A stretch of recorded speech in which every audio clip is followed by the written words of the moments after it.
안녕하세요, 현진입니다. Hey guys. Rada kecewa sih sama ini grup, saya tidak merasakan apapun. Seperti entah kenapa lagunya kurang masuk di telinga saya. Sampai sekarang, si GENM akan membeli sekitar 18,73% saham SM.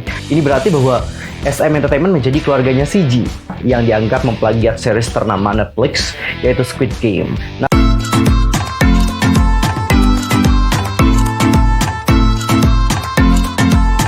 Annyeonghaseyo Cengidul, user Kim ini dah, welcome back to my YouTube channel. Nah, gimana sih kabarnya hari ini? Baik-baik aja dong ya. Dan buat kalian semua yang lagi dalam kondisi enggak baik-baik aja, keep fighting guys, don't give up. Well, Cenggu, untuk hari ini kita akan membahas update berita seputar dunia per-K-popan yang pastinya sangat banget untuk dilewatkan. Nah, supaya kalian tidak ketinggalan update informasi terbarunya, yuk buruan subscribe channel aku, bunyi loncengnya, dan juga jangan lupa untuk share kepada teman-teman K-popers yang lain. Tanpa basa-basi lagi, langsung aja yuk kita bahas beritanya bersama-sama. Well guys, untuk topik pertama kita akan mulai dulu membahas tentang Oli London. Jadi untuk Oli London sendiri, setelah dia ini mengklaim bahwa dia itu mirip Jimin, sekarang dia itu mengklaim bahwa dirinya itu mirip Hyunjin dari Stray Kids. Dan berikut adalah pengakuan dari Oli London. Dapat kalian saksikan videonya bersama-sama ya. 안녕하세요, 현진입니다. Hey guys, so I just changed my hair and my look to look like Hyunjin from Stray Kids. What do you guys think? Honestly, I love this new look. I look like Hyunjin Oppa. 사랑해요 him. He's my bias record in Stray Kids. But guys, do you like my new Hyunjin inspired look? 저는 현진입니다. 사랑해요. I'm from Stray Kids. I'm the singer in Stray Kids. 현진 오빠입니다. 사랑해요.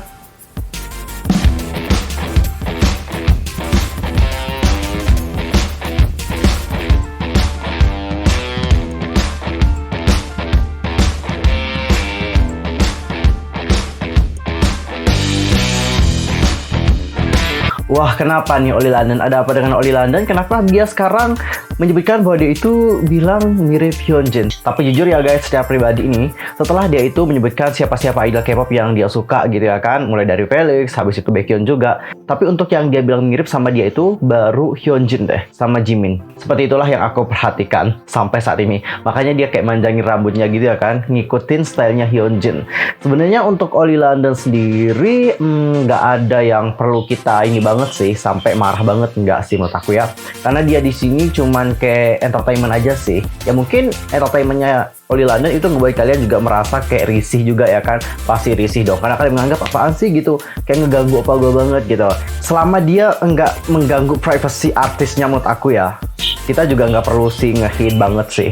Karena kalau kau perhatikan, dia itu emang nge-entertain orang sih. Dia tuh pengen ngehibur orang, tapi mungkin cara ngehibur orangnya itu ngebuat orang kayak ke-trigger gitu loh. Tapi serius sih guys, Oli London ini kan bilang dia tuh operasi supaya mirip Jimin. Tapi kok kenapa ya sampai sekarang aku nggak ngelihat kemiripannya itu di mana gitu. Aku perhatikan Jimin sama Oli London, mereka itu kayak nggak mirip banget, tau nggak? Jauh banget gitu perbedaannya. Jadi kayak heran banget gitu, ini orang emang bener-bener oplas supaya mirip Jimin atau enggak sih? Kalau kalian sendiri gimana? Langsung aja komen di kolom komentar. Dan Cinggu, sekarang kita akan membahas tentang bagaimana reaksi dari netizen Indonesia setelah melihat comeback dari, bukan comeback tapi debut dari Blitzen. Jadi untuk informasi saja, Blitzen ini merupakan girl group asal Indonesia. Nah, seperti yang aku jelaskan kemarin, aku salah informasi, maaf ya. Untuk Blitzen sendiri itu punya 3 orang member. Satu membernya keluar, nggak tahu sih alasannya kenapa ya. jadi untuk Blitzen sendiri ini sudah debut dengan What's That About. Itu keren sih lagunya. Dan setelah netizen Indonesia melihat bagaimana MV dan juga lagu dari Blitzen yang What That's About, banyak netizen yang sudah memberikan PR untuk mereka. Coba kita baca bagaimana kritikan-kritikan dari netizen Indonesia. Apa sih yang membuat netizen Indonesia itu banyak mengkritik Blitzen? Oke, untuk komentar pertama dari Laura. Laura sendiri komentarnya kayak gini. MP udah lumayan bagus. Kostum, make up, rambut oke banget. Lumayan sih. Yang masih kurang cuma choreo sama facial expression yang masih agak datar. Nah, comeback selanjutnya lebih diperhatikan lagi koreografinya. Harus lebih oke juga.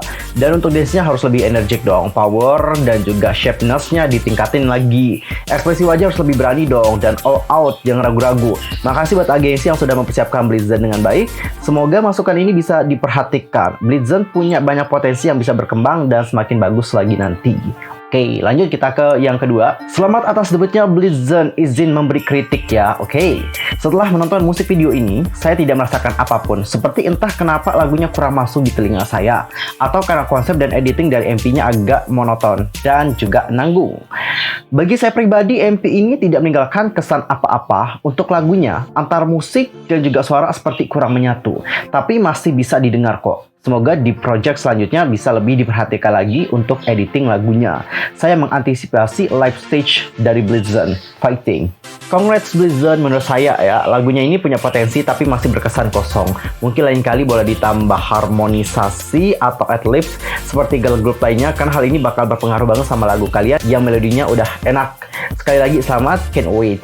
Lalu ini dari Hai, untuk Hai sendiri komentarnya kayak gini, buat debut jujur ini udah keren banget sih, totalitas banget, cuma mungkin kedepannya harus ada yang lebih ditingkatin, kayak ekspresi harus lebih berani lagi. Semangat Blitzen!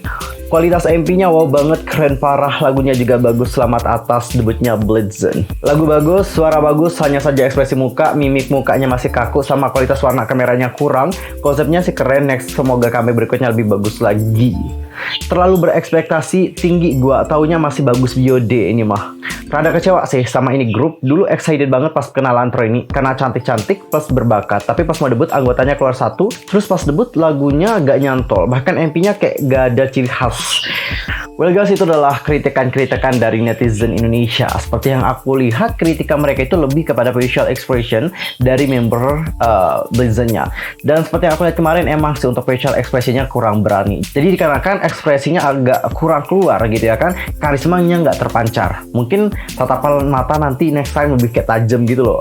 Pasti karismanya bakal keluar banget. But honestly dari segi lagu itu udah bagus. Tapi untuk musik video juga pas awal-awal emang udah keren banget. Namun sini aku merasakan ada salah satu hal yang kayak mengganggu banget. Ini menurut aku ya, nggak tahu juga yang lain kayak gimana. Tapi karena aku juga agak sensitif gitu ya sama cahaya-cahaya. Jadi karena terlalu ngelihat banyak banget cahaya-cahaya yang kerlap-kerlip kayak gitu ya.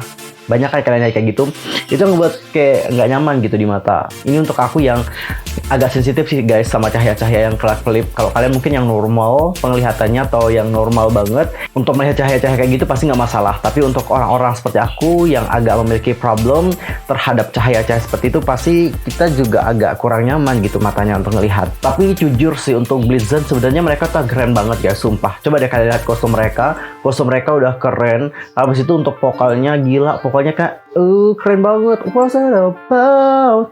Tinggi, gila, keren banget. Tapi mungkin next time lebih ditingkatin lagi. Dan aku yakin Blitzen ini bakalan berkembang dan juga berkembang. Lihat aja debut mereka udah sebagus itu. Apalagi di next time pasti bakalan lebih bagus lagi. Feedback pokoknya buat Blitzen, jadikan kritikan-kritikan dari netizen tadi sebagai masukan untuk berkembang ke depannya. Dan kalau aku lihat, netizen Indonesia memberikan kritik itu hanya untuk membuat Blitzen itu menjadi lebih bagus lagi. Oke, bukan berarti netizen Indonesia di sini nggak menerima Blitzen, nggak sama sekali. Tapi mereka itu pengen supaya Blitzen ini dapat menjadi lebih bagus lagi ke depannya. Dan aku rasa itu nggak masalah ya, karena kalau kalian lihat di Korea sendiri, di Korea loh, lebih parah lagi nih komentar netizennya. Kalau mereka nggak suka, bilang nggak suka. Bukan berarti mereka itu nggak dukung artisnya, tapi mereka pengen supaya artisnya juga dapat berkembang dengan lebih bagus lagi. Itu sih menurut aku secara pribadi. Dan kalau kita berbicara mengenai Blitzen, sebenarnya untuk Blitzen, hal yang lebih buat aku terpukau sama MP mereka adalah tentang pemasukan berbagai unsur budaya Indonesia. Di sini seperti yang kalian lihat itu ada peta dari Indonesia, wah amazing banget. Selain itu kalau kalian dengarkan bagaimana lagunya, kita di sini juga mendengarkan suara-suara angklung. Ini khas Indonesia banget guys. Bahkan di rapnya Sazura itu bilang, aku itu berasal dari plus 62 alias ini tuh merujuk pada negara Indonesia. Kita juga perlu mengappreciate tentang hal ini karena secara tidak langsung Blitzen sudah memperkenalkan Indonesia secara luas di hadapan para pemirsa dunia. Dan sekarang kita akan masuk ke topik yang berikutnya. Ini adalah tentang si JENM Entertainment yang katanya sudah mengakuisisi SM Entertainment. Waduh, ini berarti bahwa SM Entertainment menjadi keluarganya CG. Oh my god. Menurut salah satu laporan outlet media eksklusif pada tanggal 21 Oktober nih, si JENM itu telah memasuki tahap akhir untuk akuisisi SM Entertainment. Orang dalam mengklaim bahwa si JENM mungkin siap untuk mempublikasikan kontrak akuisisi pada tanggal 22 Oktober menyegel kesepakatan. Sampai sekarang, si JENM akan membeli sekitar 18,73% saham SM yang sebelumnya dimiliki oleh kepala produser Isuman. Dilaporkan, si JENM telah setuju untuk membeli saham tersebut dengan harga 600 sampai 700 miliar Korea won. Namun kedua belah pihak masih membahas kemungkinan Isuman mempertahankan sebagian sahamnya, bahkan setelah menyerahkan posisi pemegang saham terbesar. Dan setelah akuisisi, kedua belah pihak telah sepakat bahwa Isuman akan terus mengawasi semua bisnis konten dan juga produksi di bawah SM sebagai kepala produser perusahaan.